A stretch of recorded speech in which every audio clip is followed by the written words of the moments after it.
Good morning dear student. स्वागत करते हैं आज की क्लास में। जैसा कि पिछली क्लास में आपको द लास्ट लेसन जो आपका चैप्टर नंबर फर्स्ट था प्रोज का, उसके शॉर्ट आंसर आपको करा दिए गए। इस वीडियो में आपको जो द लास्ट लेसन आपका चैप्टर है उसके लॉन्ग आंसर को देखते हैं डियर स्टूडेंट। तो आइए बिना किसी देरी के आपके सामने लॉन्ग आंसर नंबर जो फर्स्ट है उसको देखेंगे। इसमें देखते हैं क्या पूछा गया है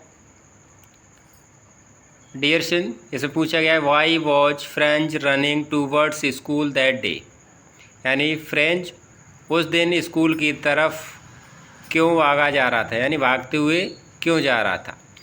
what did he notice during the way, और रास्ते में उसने क्या देखा या कह सकते हैं किस पर गौर किया। देखते हैं इसका आंसर क्या है dear student.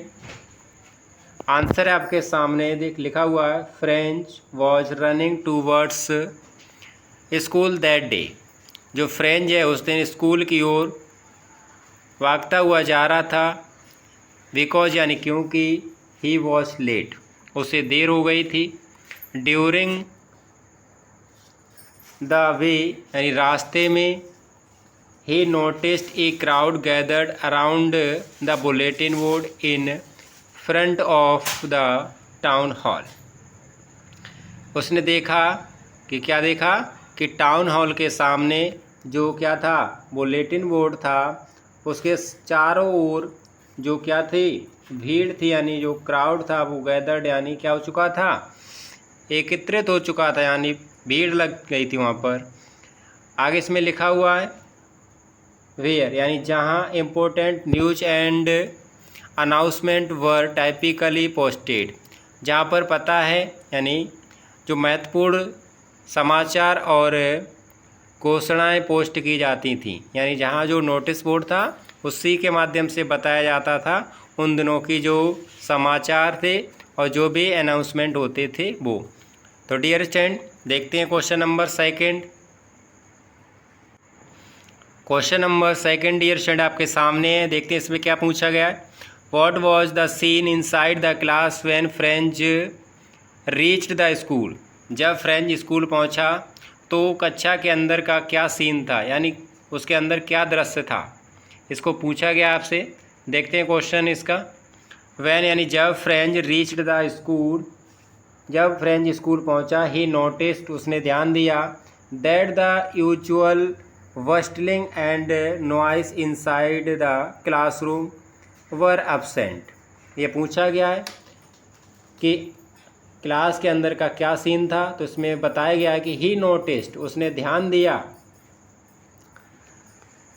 That the usual whistling and noise inside the classroom were absent, कि कक्षा के अंदर सामान्य सी क्या है, वस्टलिंग है यानी हलचल है ये, एंड नॉइस और क्या है जो शोर है, यहाँ पे लिखा है क्या लिखा है, वर एब्सेंट यानी जो कैसा हो चुका था, समाप्त हो चुका था।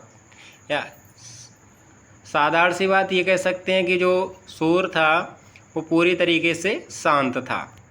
एवरीथिंग वाज अनयूजुअली क्वाइट, और जो हमेशा की तरह यानी जो होता था वैसा नहीं था। सब कुछ कैसा था, असामान्य था, यानी सामान्य नहीं था। डेली जो क्या होता था वहाँ पर शोर होता था, वैसा नहीं था। रिजेंबलिंग ए संडे मॉर्निंग, जैसा कि रविवार की सुबह होता था वैसे ही वहाँ पर क्लास में क्या थी, शांति थी।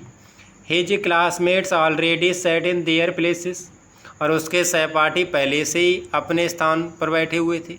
एंड हिज टीचर, और हिज टीचर उसके जो अध्यापक थे, M Hamel pacing around the classroom with his ruler under his arms, और जो अध्यापक थे एम हेमवेल वो एक छड़ी को अपनी यानी बाह के बीच में कह सकते हैं बगल में दबाकर इधर उधर टहल रहे थे। ऐसा क्लास के अंदर का दृश्य था। ये था आपका question number second. Question number third देखते हैं dear student. Question number third में देखते हैं डियर स्टूडेंट क्या पूछा गया है। How did the announcement of the last lesson affect French.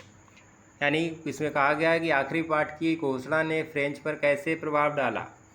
तो इसका आंसर देखते हैं। Dear student, the announcement of the last lesson यानी अंतिम पाठ की घोषणा ने evoked a range of emotions in French. French में कई तरह की भावनाओं को जगाया, जिसमें शामिल है इंक्लूड यानी रिमोर्स क्या पश्चाताप है, एप्रिसिएट प्रशंसा है, डीपिंग अंडरस्टैंडिंग जिसमें गहरी समझ है, of the value of education जिसमें साथ साथ शिक्षा की गहरी समझ है। This news made French effect on his lack of dedication. इस खबर ने French reflect on his lack of dedication जिसमें इसे इस खबर से ऐसा प्रतीत हुआ कि जो फ्रेंच है उसमें डेडिकेशन यानी आत्मसमर्पण की कमी थी। एंड द टाइम और जो समय था he had wasted on their activity other activities जिसमें जो फ्रेंच ने अपना जो कीमती समय था वो अन्य क्रियाकलापों में क्या किया, वेस्ट यानी व्यर्थ ही व्यतीत किया।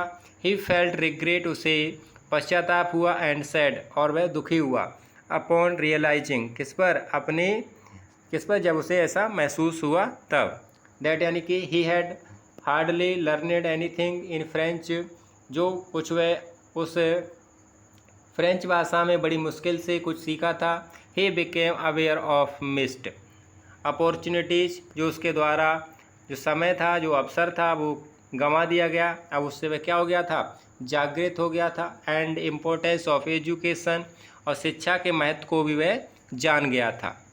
आगे इसमें लिखा हुआ है हिज इनिशियल फियर, और जो शुरुआती डर था डियर स्टूडेंट्स, जो शुरुआती डर था क्या था, शुरुआती डर। And dislike of M Hamel, जो एम हैमल जो उसका टीचर थे उनको क्या करते थे, जो फ्रेंच था वो डिसलाइक करता था, नापसंद करता था। Were replaced by a sense of respect and nostalgia, जो किसमें, सम्मान में और उनकी जो अंतिम यादों के रूप में बदल जाता है। ये था आपका क्वेश्चन नंबर 3 का आंसर डियर स्टूडेंट, इसको भी आप नोट डाउन करते चलें। डियर स्टूडेंट, यदि आपको वीडियो पसंद आई तो वीडियो को लाइक और चैनल को सब्सक्राइब करना ना भूलें, और इस वीडियो को अपने जो पढ़ने वाले आपके क्लासमेट हैं उनके साथ शेयर करें। देखते हैं क्वेश्चन नंबर 4।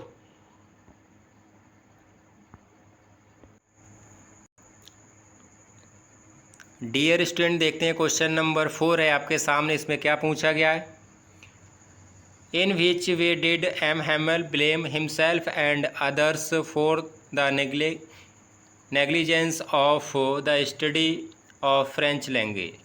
बताया गया है कि इसमें एम हैमल ने स्वयं को और दूसरों को फ्रेंच भाषा के अध्ययन में नज़रअंदाजी करने के लिए कैसे आरोपित किया। आंसर है डियर स्टूडेंट आपके सामने, M Hamel blamed both himself and others. M Hamel ने स्वयं को और अन्य लोगों को भी इसका दोषी ठहराया। For the negligence of the study of the French language, यानी जो फ्रेंच भाषा है उसके यानी नज़रअंदाज करने के लिए उन्होंने किसको, स्वयं को और अन्य लोगों को भी दोषी ठहराया। He acknowledged his own role in the students' lack of progress and understanding.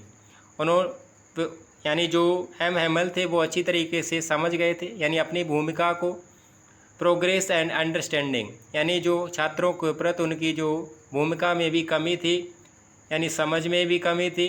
He admitted, उन्होंने स्वीकार किया, क्या स्वीकार किया, यानी that he sent the student on errands of allowed them to have holidays for his personal interest.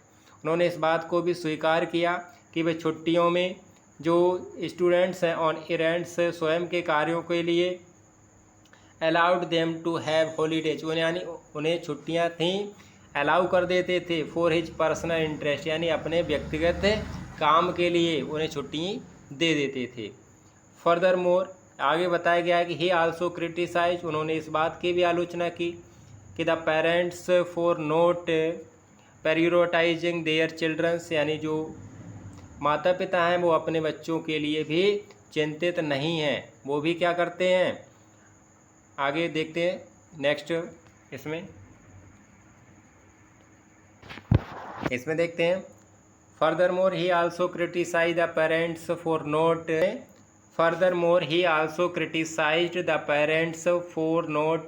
prioritizing their children's education.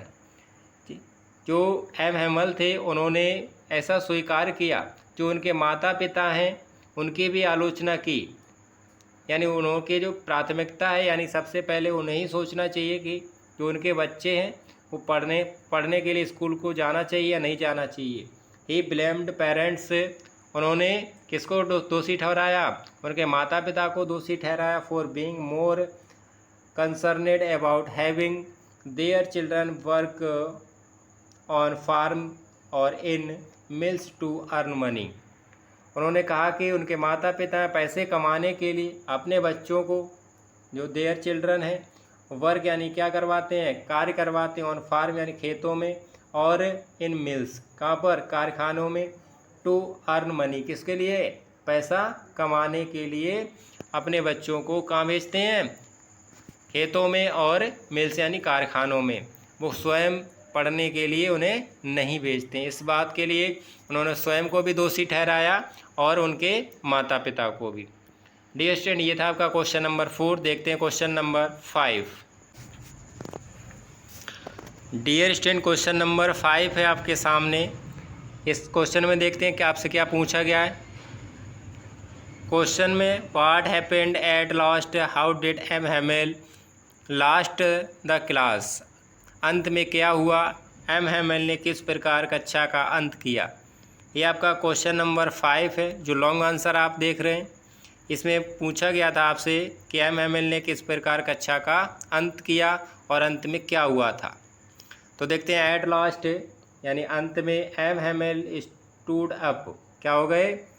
यानी stood up यानी खड़े हो गए। टू से फेयरवेल, और उसके लिए अलविदा कहने के लिए। टू हिज स्टूडेंट, अपने छात्रों से अलविदा कहने के लिए जो एम हैमल हैं वो खड़े हो गए। एंड यानी और, द टाउन्स पीपल, और जो वहाँ के शहरवासी थे, नगरवासी थे। What पोइग्नेंट emotions choked his voice, जिसके कारण यानी उनकी आवाज़ को दबा दिया। यानी जो धार्मिक कह सकते हैं, पोइग्नेंट इमोशंस, जो धार्मिक भावनाओं ने उनके किसको? वॉइस को चॉक्ड कर दिया, यानी दबा दिया। आगे देखते हैं डियर स्टूडेंट, इसमें क्या लिखा है। देन यानी तभी ही रोट, उन्होंने लिखा विवे ला फ्रांस। क्या लिखा डियर स्टूडेंट? विवे ला फ्रांस, जिसका मतलब होता है, क्या होता है? फ्रांस जिंदाबाद।